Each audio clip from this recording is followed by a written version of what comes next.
Bonjour à tous les amis, bienvenue sur la chaîne Sam Agriculteur Indépendant, et Sam c'est moi. Alors dans cette vidéo, j'ai une question à vous poser.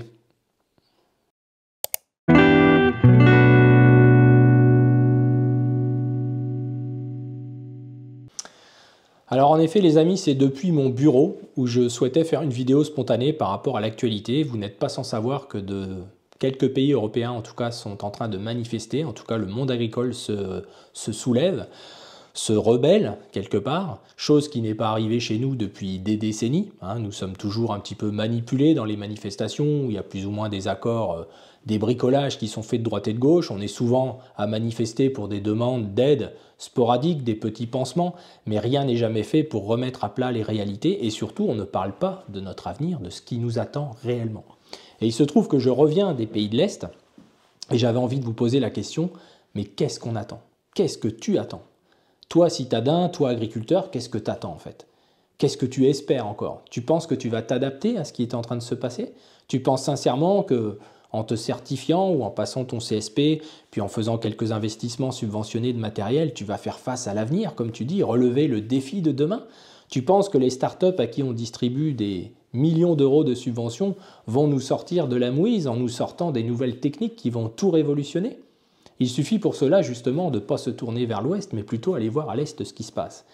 Eh bien, ce qui se passe, c'est la stratégie européenne qui est mise en place, c'est-à-dire la volonté de suppression des fermes familiales. Pourquoi s'emmerder, je vais être franc et vulgaire, avec 300 000 agriculteurs, alors que seulement 50 ou 100 000 suffiraient largement, avec en plus des placements d'argent dans du foncier par des investisseurs qui parfois aimeraient bien avoir un placement stable, puisque si vous pensez, contrairement à d'autres pays, que le foncier n'est pas quelque chose qui va augmenter dans l'avenir et qui est un enjeu stratégique phénoménal. Parler d'autonomie alimentaire, c'est de la blague dans notre pays qui est devenu une vraie passoire. On a perdu tous nos rangs au niveau de l'exportation et quand on voit ce qui se passe dans certains pays, on ne luttera jamais. Un producteur de poulet polonais a 72 hectares de poulailler. 72 hectares. Il y a des fermes de plus de 150 000 hectares qui représentent la majorité des fermes du pays, entre 40 et 600 000 hectares. Des pays, que ce soit la Lituanie, la République tchèque ou autres. Les fermes familiales de 100 à 800 hectares représentent à peine 10% de ces terrains-là.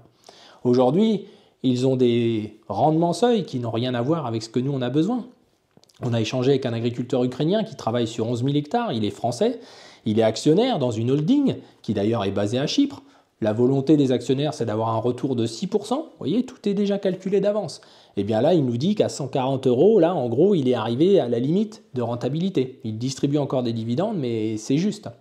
Alors, il est du bon côté par rapport à la guerre. Ils sont un peu moins touchés qu'à l'Est, mais lui, il est à l'Ouest. Donc, c'est pour vous dire un petit peu nos réalités. En colza, avant la guerre, ils avaient un rendement seuil de 10 quintaux hectare, 1 tonne hectare, 5 tonnes en maïs, 3 tonnes et demie en blé. Voilà, et ils ont les mêmes charges que nous, les mêmes chiffres d'affaires que nous. La seule différence, c'est le démultiplicateur, les investisseurs, et puis évidemment, pas de subventionnement comme nous qui faussent tout. Au niveau du matériel, ils achètent de l'occasion, d'ailleurs, qu'ils viennent chercher dans les pays de l'Ouest, qui ont une fiscalité, puisque le point commun de ces agriculteurs de l'Est, c'est aussi de ne pas avoir, en tout cas les pays que j'ai pu voir, Pologne, Lituanie, Slovaquie, République tchèque et Ukraine, il n'y a pas d'impôt sur le revenu pour les agriculteurs, qui sont dans certains pays encore, assez majoritaires. La République tchèque, c'est majoritairement des ruraux. Il y a 2 villes principales, mais qui représentent en gros 2 millions d'habitants, et les 8 autres millions vivent à la campagne. Donc il y a aussi un respect des chambres d'agriculture, qui sont l'équivalent de nos DDT, on les appelle comme ça, les chambres d'agriculture. Il y a un travail vraiment main dans la main avec les agriculteurs. Au niveau modernisation, au niveau éléments pour travailler gratuit, ça n'a rien à voir avec nous, les logiciels de traçabilité, tout ça c'est inclus dans la PAC. La PAC est prête, quand je vous parlais dans des vidéos de 2026, l'électronisation de l'agriculture, c'est déjà prêt, ça existe au niveau de logiciel PAC, mais nous on en aura certainement sous forme de logiciels privés. C'est une honte. Ils ont des logiciels, mais des calques incroyables sur les courbes d'érosion, les courbes de niveau, les drainages. Ils ont aussi des contraintes vis-à-vis de certaines cultures pour éviter d'abîmer justement, d'avoir de l'érosion. Donc ils ont des cultures qui sont interdites dans certaines zones, ils ont un classement de leurs terres par rapport à ça. Nous, on n'a même pas encore la cartographie. Et puis on n'aura sûrement pas ça sur un téléphone portable comme eux, ils l'ont.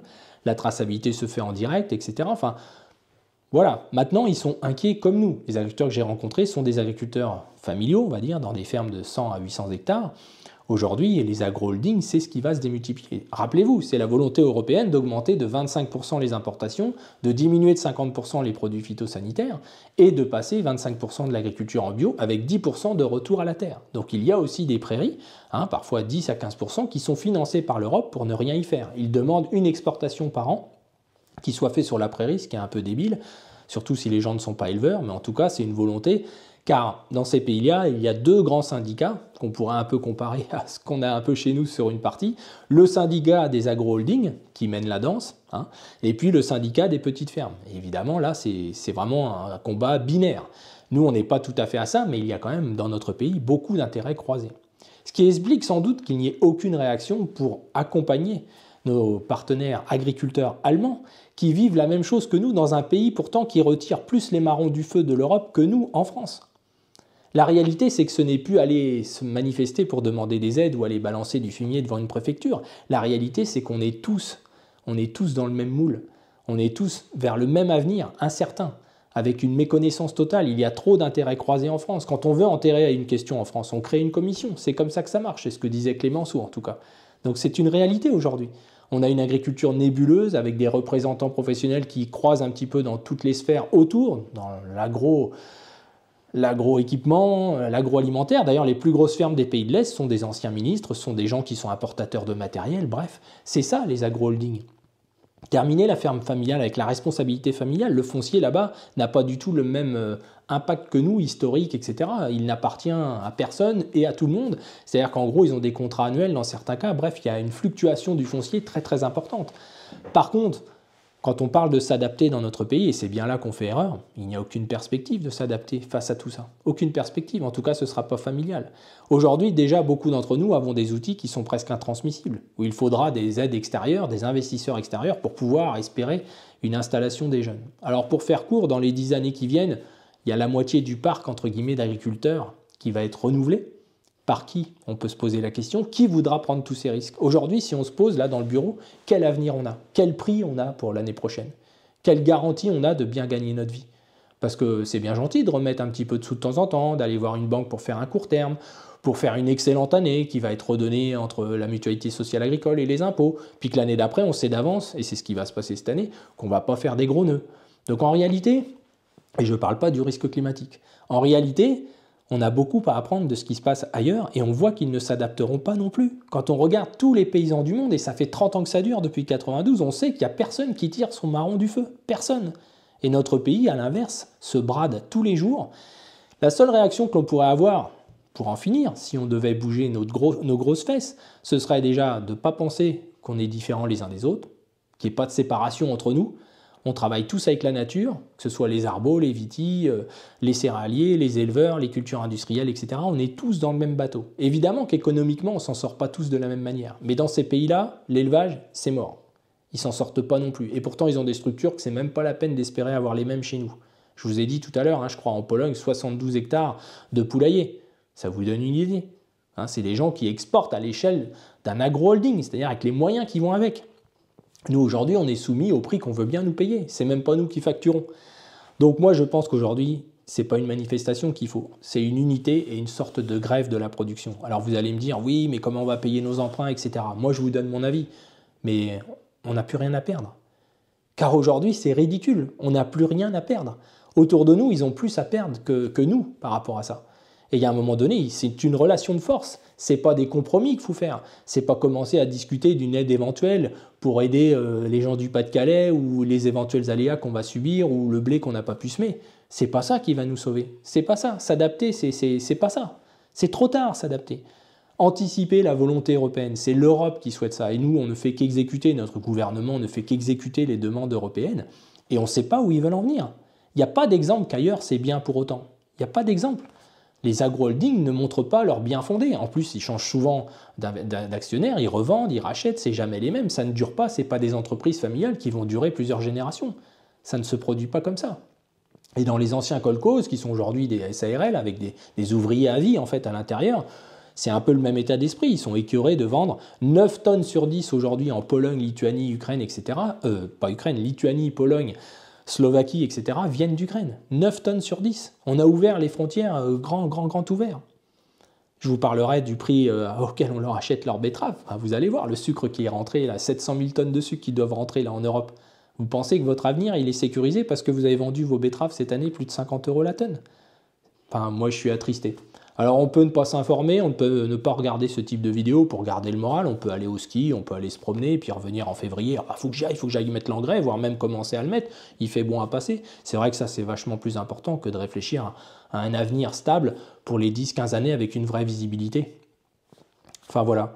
Donc moi je pourrais vous en parler pendant des heures, je pourrais vous dire tout ce qu'on n'a pas fait depuis toutes ces années, alors que l'on sait parfaitement qu'on allait en arriver là, c'est pas nouveau. Hein. Donc tous ceux qui l'ont ramené, tous ceux qu'on a fêté entre guillemets le décès de Monsieur Delors, s'il y a bien quelqu'un qui a participé à cette idéologie avec les Moscovici et tous ceux qui les entourent, qui aujourd'hui font style qu'ils n'étaient pas informés, on a tous de la mémoire, les images existent, les paroles, les enregistrements.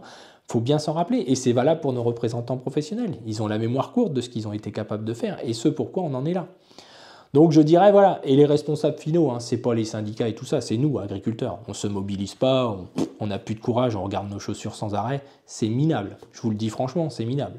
Moi je m'expose, là, vous savez, moi il y aura que moi, demain vous me donnez le feu vert, on va faire des choses, hein, mais moi c'est pour se retrouver tout seul, on sait comment ça se passe. Donc je tente un dernier sursaut, un petit peu comme si j'étais en Angleterre, avec l'appel du 18 juin en disant les gars, baissez pas les bras, c'est pas foutu, parce que je pense que c'est loin d'être foutu et que c'est nous qui avons les cartes en main. C'est nous qui avons les cartes en main et discutons entre nous, parce que tous les agriculteurs européens, mais encore plus tous les agriculteurs du monde, sont dans la même considération, c'est-à-dire qu'on est la dernière roue du carrosse.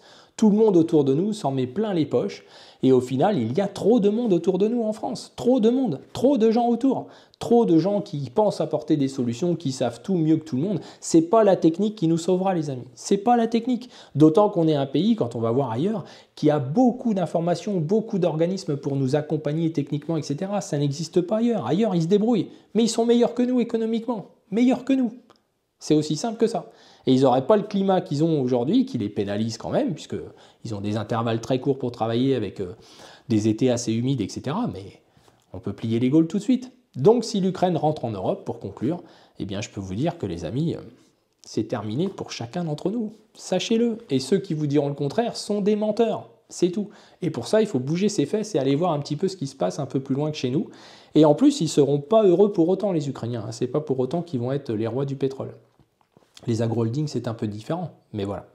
Alors les amis, je vous laisse sur ces belles paroles, je vous laisse méditer, peut-être reprendre un peu courage, secouer la veste avec la neige qu'il y a dessus pour se dire, bah, cette fois, oui, en effet, on a encore peut-être 15 jours, 3 semaines pour bouger nos fesses, parce que après, on va être dans les champs, donc ça va être l'argument numéro 1, ah bah oui, on a du travail, on sait comment que ça se passe.